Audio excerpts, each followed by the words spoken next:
이 채널은 기업, 기술, 문화의 역사를 통해 인간에 대해 나름대로 이야기해보는 채널입니다. 유비소프트의 신작인 어쌔신 크리드 쉐도우즈로 인해 일본만이 아니라 타국 게이머들의 논쟁이 뜨겁습니다. 왜 여기서 일본을 짚고 넘어가냔 말이죠. 이 작품에서 문제되는 부분이 일단은 일본 역사이기 때문이죠. 그런데 일본 역사만이 문제일까요? 만약 그렇다면 일본과 사이가 안 좋은 국가 사람들이 이 부분에 관심을 가질 리가 없죠. 그럼 뭐가 문제냐? 전 이게 정체성의 문제라 생각해요. 일본 사람에게는 일본 역사에 관한 정체성, 그리고 다른 나라 사람에겐 게임에 대한 정체성. 저는 이 정체성의 문제가 비즈니스에 문제를 일으켰다고 봅니다.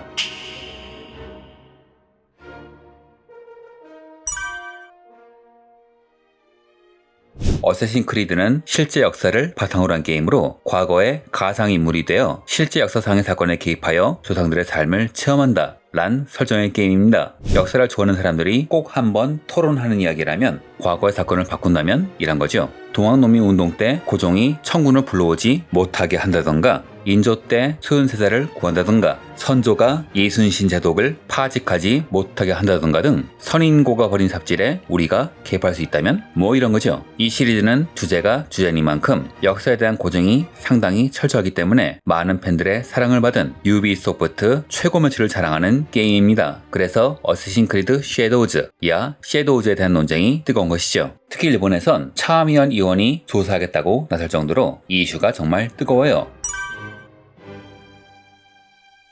자, 왜 이 문제가 주목받느냐? 첫 번째 이유는 차별 이슈입니다. 지금까지의 시리즈에서 주인공이 가상의 인물이라면 쉐도우즈의 주인공은 야스케라는 실존 인물입니다. 왜 이번에만 실존 인물이냐? 그 이유를 일본 잡지 페미통에서 인터뷰를 했는데 이걸 본 일본인들이 난리가 났어요. 이유인즉 야스케는 자신들의 사무라이, 일본인의 눈이 아닌 자신들의 눈으로 당시 일본을 보기 위해서 자신들과 같은 시야를 가진 야스케를 주인공으로 했다라고 한 거죠. 여기서 두 가지 짚고 넘어가는데요. 하나는 아시안 차별. 동양권에서 사는 사람들은 잘 모르지만 백인은 그렇다 쳐도 흑인들의 아시아인 차별은 꽤 유명합니다. 물론 지금 PC, 정치적 올바름 이슈가 거세지면서 백인 중심의 미디어가 흑인의 아시아 차별을 부각시키는 경우도 있지만요. 그리고 또 하나는 흑인의 비중. 딱 잘라 말해서 흑인은 백인, 라틴계 다음에 거대 시장의 구성원이고, 그래서 기업들은 PC를 명분으로 흑인의 비중을 높이고 있죠. 이 두 가지를 엮어보면 저 인터뷰의 내용은 이렇게도 해석될 수 있는 겁니다. 우린 차별의 대상인 아시아인의 시점으로 바라보는 것은 싫다. 다만 가상의 인물로 백인, 흑인을 넣으면 너무 이상하니 천상 일본에서 활동했던 서양 사람 중 하나를 택해야 할 텐데 그 중에서 백인이 아닌 건 야스케밖에 없으니 우린 역사를 중시해서 야스케를 주인공으로 한 거다 라고 말이죠. 이 인터뷰가 많이 나와서 그런지 결국 나중엔 수정되었습니다. 하지만 이미 아시아인에게 감정이입을 할 수 없다는 제작진의 공식 인터뷰는 이미 세계 각국에 퍼져버린 뒤였죠. 두 번째 이유는 왜곡입니다. 역사물을 실감나게 만들기 위해서는 무엇보다 사실이 중요하겠죠. 특히 이 게임의 매력은 사실적인 역사를 체험하는 데 있으니까요. 그런데 제작진들은 다른 데는 잘하더니 이번에만 고증을 제껴두고 일본 역사를 바라본 것이죠. 그래서 그런지 고증에서 꽤 문제가 많습니다. 철저한 고증으로 유명한 어쌔신 크리드답지 않게요.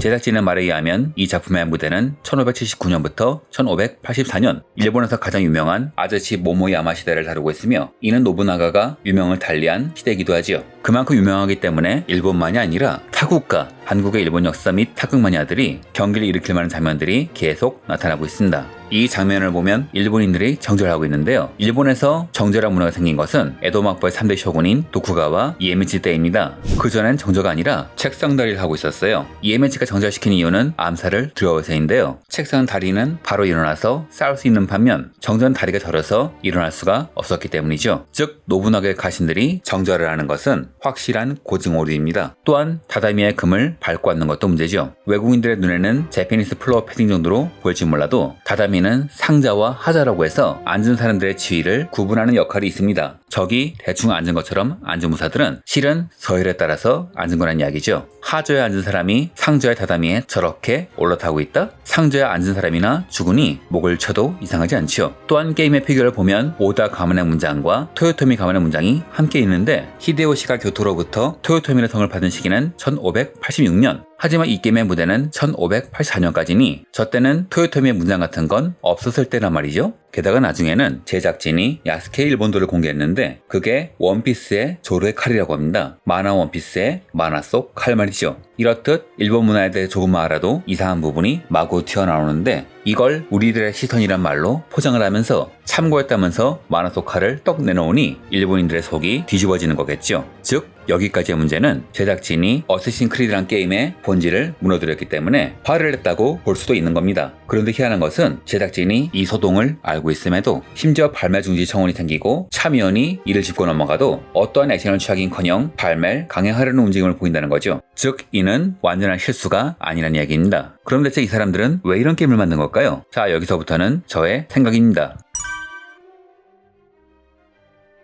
왜 유비소프트는 이런 식으로 게임을 만들었는가? 물론 매물 비용도 문제겠지만 그보다는 PC 이슈겠죠. PC, 정치적 올바름에 대해선 길게 언급하지 않겠습니다만 우리에겐 생소하고 낯선 개념이긴 합니다. 왜냐면 우리는 집, 차, 직장, 외모로 비교하지 인종으로 비교하는 문화는 아직 없기 때문이죠. 하지만 서양권에서는 성별 문제라던가 인종 문제에 굉장히 민감해요. 그래서 지금까지 소외된 사람들에 대해 주목한 걸 텐데 이 PC에는 두 가지 효과가 있습니다. 하나는 소외된 사람들의 지갑을 여는 효과, 또 하나는 기존 백인들이 우린 차별하지 않는다고 선민의식을 느끼게 하는 효과죠. 그리고 이런 PC가 주목받게 된 이유는 기존 사회의 갈등이 위험 수위에 다다랐기 때문일 겁니다. 그래서 여러 회사들은 이 문제에 휘말리지 않기 위해 나름대로의 선민의식을 만족시키기 위해 전사 차원에서 관련한 부서를 만들 정도로 PC에 매달리게 되었는데 마침 2019년 일본을 다룬 한 베스트셀러가 발매되어 소설가이자 니혼 대학의 교수인 토머스 로컬리는 자신이 연구하는 야스케를 주인공으로 한 아프리칸 사무라이라는 책을 썼는데 이 책에서 야스케는 노부나가에게 인정을 받아 사무라이가 되고 혼노지에서 그가 죽을 때 자기 머리를 갖고 가라는 명까지 받습니다. 그래서 일본 역사의 밝은 사람들은 이를 판타지로 보고 있다고 해요. 왜냐하면 야스케의 기록은 5개가 전부이고 노부나가가 최후를 맞은 후 노부나가를 해반한 아케치 미치히데는 흑인 노엔 동물이라 아무것도 모르니 코코도와 도우부시대 나니모 시라즈 일본인이 아니니 죽이지 말고 마다 니혼진デも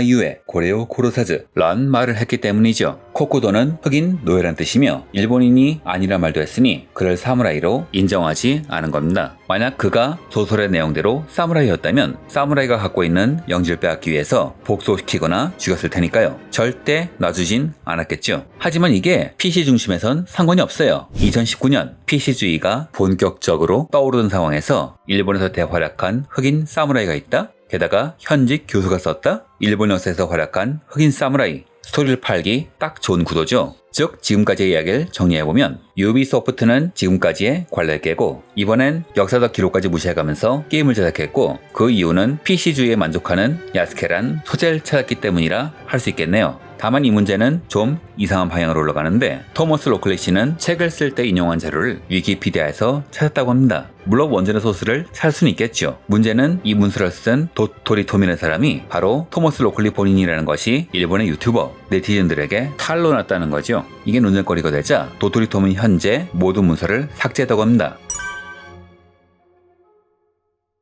물론 일본 역사의 신뢰도는 높지 않다고 해요. 왕조차 볼 수 없는 사초를 바탕으로 쓴 조선왕조 실록과는 달리 일본은 고용된 고유이치가 주군을 위해 쓴 역사가 기록인지라 일본의 사학자들은 교차 검증을 계속해야 한다더군요. 하지만 그렇다고 해서 멀쩡한 기록까지 받고 한다는 건 절대 아닙니다. 결과적으로 이 게임은 PC주의를 위해 야스케를 주인공으로 만들면서 어쌔신 크리드의 역사적 감각에 감동했던 게이머들 그리고 그 역사의 주인인 일본인들을 역으로 차별한 셈이 되었군요. 100번 양보해서 이번 작품부터 실존 역사에서의 가상인물이 아니라 가상 역사에서 실존인물로 컨셉을 바꿨다고 해도 절대 기분 좋은 상황은 아닐 겁니다. 한번 생각해보죠. 어쌔신 크리드 3가 미국 독립을 흑인이 이끌었다던가 유니티에서 프랑스 혁명을 흑인이 주도했다 라는 식으로 만들면 아마 그들은 분노하지 않을까요? 즉 섀도우즈가 선택한 마케팅 방식은 일본이란 시장은 물론 어쌔신 크리드란 게임의 미래 생각해도 절대 좋은 일은 아닙니다. 또한 걱정되는 건 한국인데요. 이 게임 언젠간 한국도 다룰 텐데 아마 어쌔신 크리드 개발진들은 일본 역사 이상으로 한국 역사를 모를 겁니다. 그런데 만약 그들이 우리 역사를 본인들의 마케팅을 위해서 이리저리 쥐고 흔든다면 과연 어떤 결과물이 나올지 걱정되네요. 이상으로 영상을 마칩니다. 시청해주셔서 감사합니다.